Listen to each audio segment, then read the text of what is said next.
ಗಿರಿದದಿರಲು ಲಕ್ಷ್ಮಿ ಪ್ರಾಣೇಶನಾದ ಶ್ರೀಹರಿಯು ಪ್ರಾಣ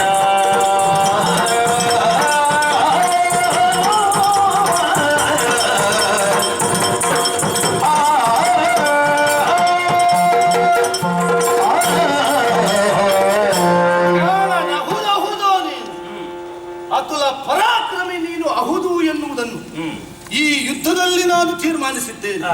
ಅತುಲ ಪರಾಕ್ರಮಿಯಾದಂತಹ ನನ್ನಲ್ಲಿ ಗೌರವವನ್ನು ಕೊಟ್ಟು ಗೆಲುವನ್ನು ನೀನು ಸಾಧಿಸಿದ್ದಿ ಎಂದಾದಲ್ಲಿ ನೀನು ಎಂತಹ ಪರಾಕ್ರಮದ ವಿಸ್ಫುಲಿಂಗ ಎನ್ನುವುದು ನನಗರ್ಥವಾಯಿತು. ಹಾಗಿದ್ರೆ ನೀನು ಯಾರು ಎನ್ನುವುದು ಸ್ಪಷ್ಟವಾಗಿ ಅರ್ಥವಾಗಲಿಲ್ಲ. ಒಂದು ಕೇಳುತ್ತೇನೆ, ಆ ಲಕ್ಷ್ಮೀಪತಿಯಾದಂತಹ ಶ್ರೀಮನ್ನಾರಾಯಣನೇ ನೀನೆಯೋ ಅಥವಾ ಆ ಪಾರ್ವತಿಯ ಗಂಡನಾದಂತಹ ಪರಮೇಶ್ವರನೋ ನೀನು? ವಾಣಿಯ ಪತಿಯಾದಂತಹ ಆ ಕಮಲೋದ್ಭವ ಆ ಬ್ರಹ್ಮದೇವನೇ ನೀನೆಯೋ ಎನ್ನುವಂತಹ ಪ್ರಶ್ನೆ ನನ್ನ ಮನದಲ್ಲಿ ಅಂಕುರಿಸ್ತಾ ಇದೆ. ನನ್ನ ಪ್ರಶ್ನೆಯ ಪುಂಖಾನುಪುಂಖವಾದಂತಹ ಈ ಪ್ರಶ್ನೆಗೆ ಉತ್ತರವನ್ನು ಕೊಡುತ್ತೀಯ? ನೀನು ಯಾರು? ನೀನು ಯಾಕೆ ಇಲ್ಲಿ ಐತಂದೆ? ನಿನ್ನ ವಿಶೇಷಗಳೇನು? ಎಲ್ಲವನ್ನು ಸ್ಪಷ್ಟವಾಗಿ ಹೇಳುತ್ತೀಯ? ಬಾಯಿ ಮಾತೆಯ ಉತ್ತರ ಅಲ್ಲ, ನಾನು ಏನು ಎನ್ನುವುದನ್ನು ಕಣ್ಣ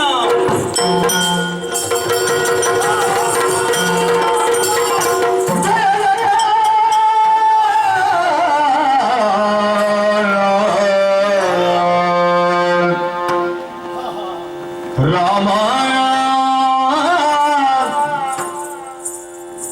ದಶರಥನ ಬಾಲ ಮುನಿಯಜ್ಞ ಪರಿಪಾಲ ಜಯ ಜಯ ಜಯ ಜನಕ ಜಾರಮಣ ವಿಮಲ ರತ್ನಾಭರಣ ಜಯ ಶಬರಿಯ ಗರಾಜ ಕರಣಿಯ ಪೋಷ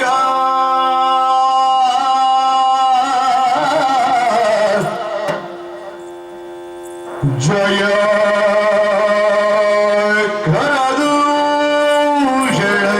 ನಾಶನ ಜಯ ದೈತ್ಯ ಕುಲಕಾರ ಜಯ ಜಯ ರಾಮ ರಾಮ ರಾಮ ರಾಮ ರಾಮ ರಾಮ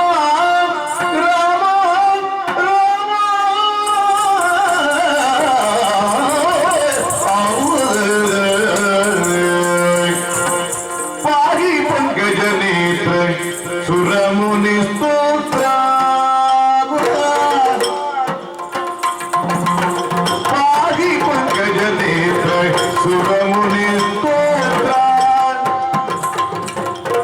ತ್ರಾಗಿ ಸಜ್ಜನ ಪೋಷ ರಮೆಯ ಪ್ರಾಣೇಶ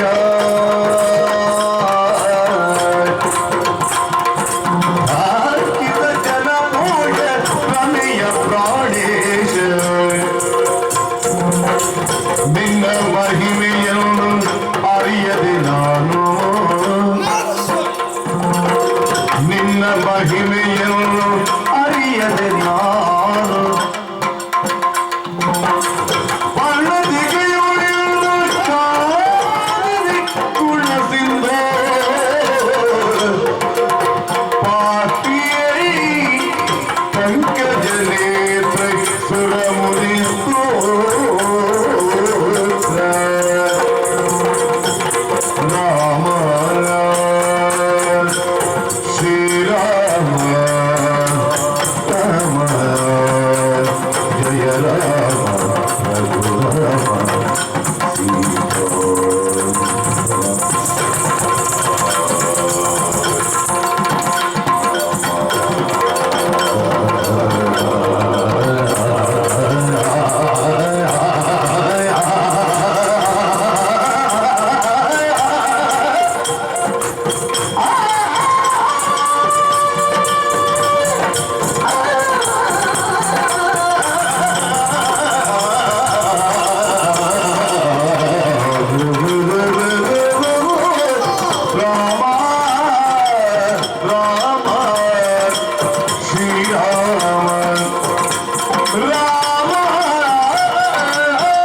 ರಾಮ ಸೀತಾಪತಿ ರಾಮ ರಾಮ ರಾಮ ರಾಮ ದಶರಥ ಬಾಲ ಜಾನಕಿಯ ಕೈ ಹಿಡಿದಂತಹ ಓ ಜಗತ್ಪತಿಯೇ, ಕರದೂಷಣ ತ್ರಿಶರರನ್ನು ಧರೆಗೆ ಉರುಳಿಸಿದಂತಹ ಮಹಾನ್ ಶಕ್ತಿ ಸ್ವರೂಪನೇ, ನೀನೇನು ಸಾಮಾನ್ಯದವನೇ.